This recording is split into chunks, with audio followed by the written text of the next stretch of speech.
know what they don't know, and they want to put it out there and see what kind of ideas are out there.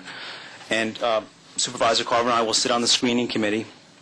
But as they're going through that process, I think we'll start to review the RFPs for Playland come February. I think it's mid-February. We'd like to be in a position to understand what Rye Town Park would like in terms of along the waterfront. Do we want to try to see if we can use the pool parking lot for parking for our facility? Do we want to do more co-arrangements with Playland and be able to have our own voice in that process? So we want to be able to figure out how we get that voice put together, and I'm not clear how we're going to represent that right now. That's a wonderful suggestion, and clearly we have input into that process. It's helpful that we're on the commission, right. But I think the best thing is for us, as you suggest, we really need to go forward. In fact, Commissioner Salnicha, could you make some form of presentation along with Ms. Easton at the next board meeting? Sure can. And maybe give some ideas that we can kick around. By that time, we should probably have our walkthrough, I would say, right, Bishop? Yes. One of the... Oh, go ahead. No, I think the one thing that I've always... I think we have to decide what we want to do, but one of the things we've always talked about is, now that we don't know what's happening with Rye Playland, with their RFP, it would be interesting to have what I call synergies of use to make the entire area more attractive. And so the complication we can discuss is the fact we don't know what Rye Playland is going to do.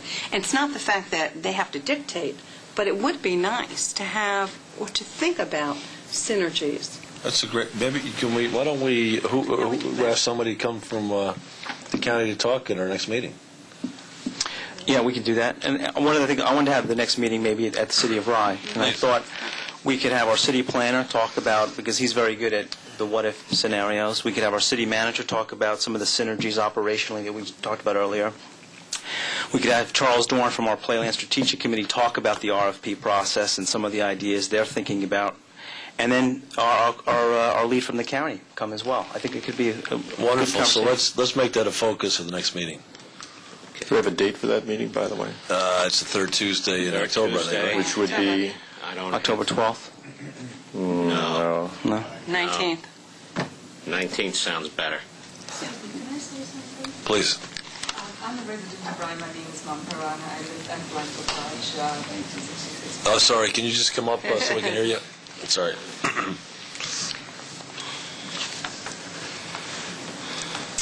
Start again. My name is Mamta Rana. I live at Blind Brook Lodge on Milton Road. I have lived in Rye for 6 years, although my family, I have a sister who's been here 26 years, and Rye was my summer home.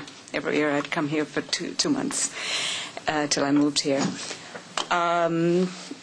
It's my first time here, and it's very interesting to hear all these ideas of things that are being done.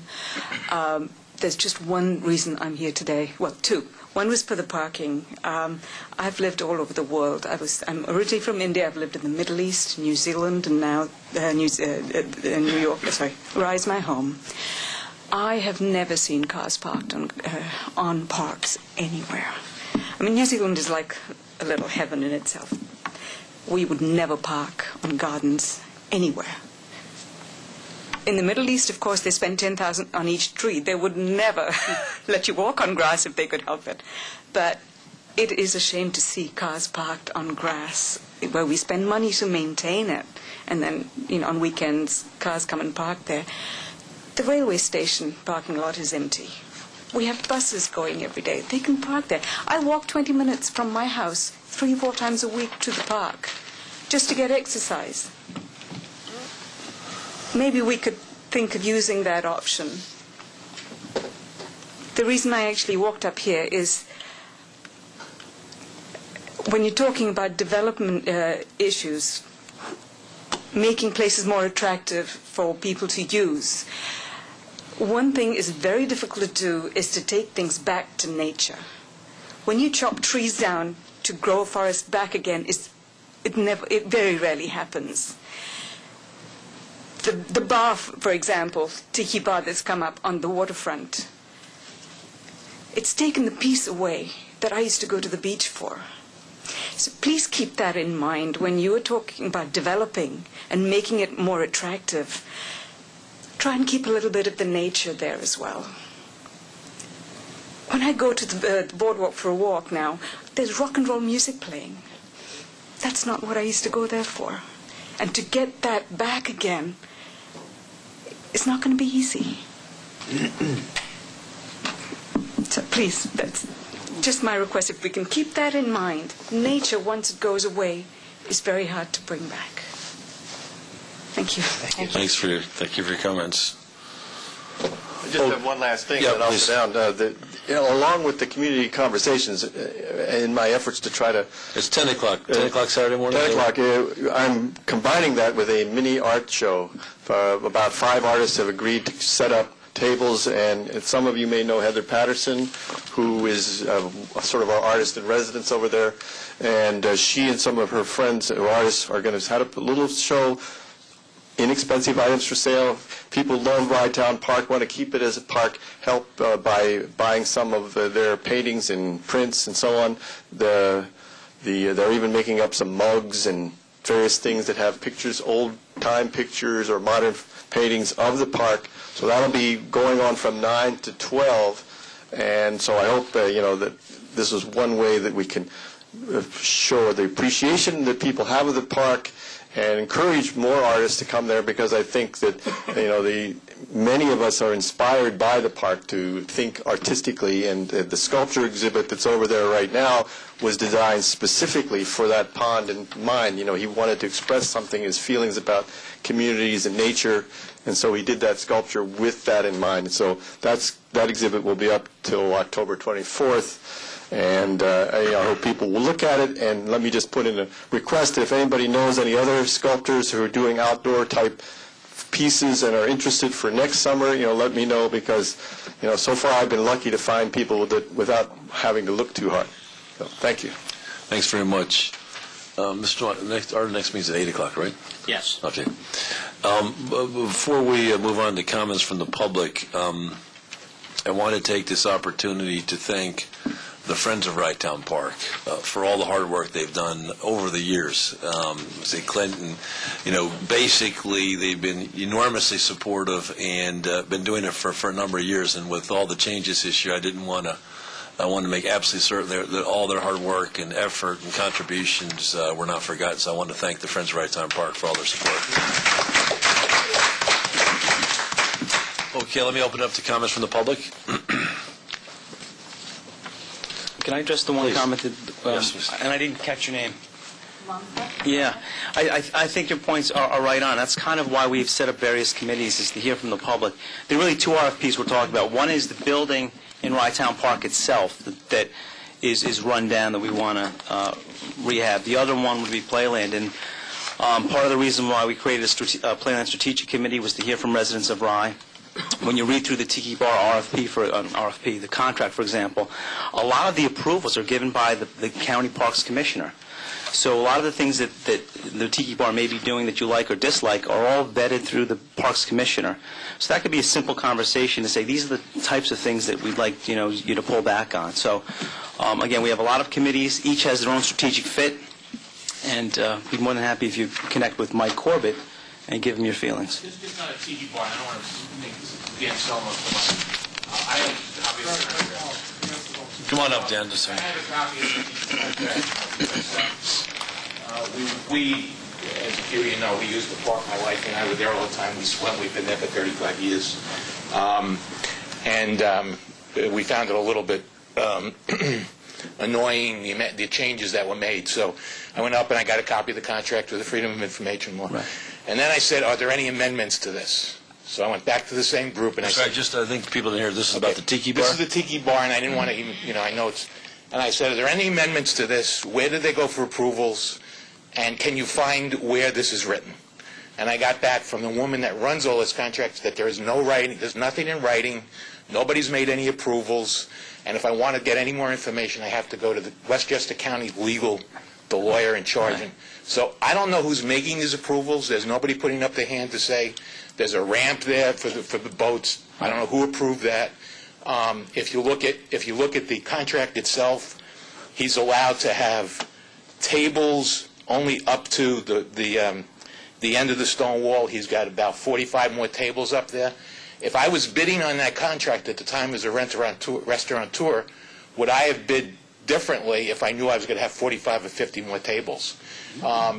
He's allowed to have in the contract his golf carts are allowed to run only to the parking lot. He runs them back and forth to Seaside Johnny's. It's not in the contract. So, if you're down there and it's happened to me with grandchildren, I've got to get out of the way of a cart comfort. So anyway, I just wanted to say, I don't know where when you stated somebody's approving this, we can't even find out where it's being approved and where it's written that there's approvals for this. And my suggestion is, and I know everything's revenue conscious in the county, he's giving us either $30,000 a month or 5% of gross, less tips. Right. So if he's got to expand this 50%, give us 10%. Make some money off this if we can't do anything to control it. Just to be clear, the contract, I think, is not with us. It's not with the counties. It's with Westchester County Parks Department. Right. There is now only an acting Parks Department. Correct. Right. And again, I went there and I've been in contact with him. There's no. I don't know where the approvals come from. There's nothing in writing that says he can do what he did. That's as far as we can get our hands on. That's correct. And I went to where it's kept. It's kept up in Mount Kisco. The contract is kept there. I asked for a copy of the contract from the Freedom of Information law. I got that. Okay. And then I went back and I said, well, he's added these things. How did he do that? Do you have anything in writing that says there are amendments to the contract? There are approvals to the contract? They have nothing. And she said, then I would have to go to the Westchester County attorney to find out. Well, I'll ask because the contract says that for him to do anything, he needs approval from the Parks Commissioner in writing. I never followed up to ask what was it in writing, but I'll follow up and find out. Great. Thanks very much, Mr. Soma. Any other comments, questions from the public? Good. Please, sorry. Yep, please. Hi, my name is Ed Reedy. I've been here before. I asked Mr. Mayor French about that woman. No answer. And you were going to answer, but you were shut down by, you were told not to answer. I'm going to show you what kind of a threat I am to that woman. Okay? I was an MP during the Korean War, right? My wife and I both are Sorry, cancer Mr. survivors. Vitti, hold on. I apologize, Mr. Vitti. I think, Mr. Noto, would you just... I don't think it's appropriate to get back into the same topic. Yeah. No, I think that's right, Mr. Vitti. All right, I'm not questioning him. No, I just want to give you... Look, Mr. Vitti, I think that, look, I like you, quite frankly. No, I don't think you do. Okay, well, you shut me down before. Okay. All right, I'm going to go... I'm disappointed with what happened, but we're not going to have, for a personnel matter, anybody on this commission be cross-examined, particularly as it results to a potential threat to one of the citizens in our communities. I don't think this is the appropriate forum for that. Well, Mayor Feinstein also said it was a personnel matter. I didn't get that. I wasn't afforded that.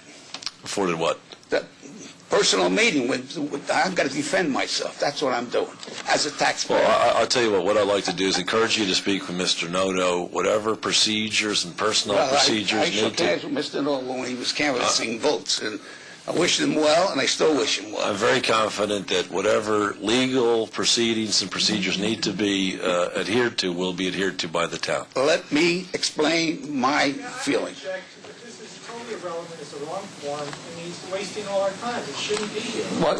That's right. You should go home then. No, sorry, Mr. Noto. It's public. He can say anything he wants about the park, as long as it's... Right. So we'd always saw Mr. Nvidia. I'd ask you to restrict your comments to issues that relate to the park. Okay. That's what I'm doing. I did my job as far as the dog's concerned. This woman who violated the rules, it reported me for saying what I did. About 2 weeks ago, there was a dog that had bitten one of our guards. That was not reported. I don't know why it wasn't reported, but it wasn't. This is one of the things that I was trying to protect the rest of the people from. And I got fired for that. And there was no reason for that. 5 days off without pay, I would have gone for that.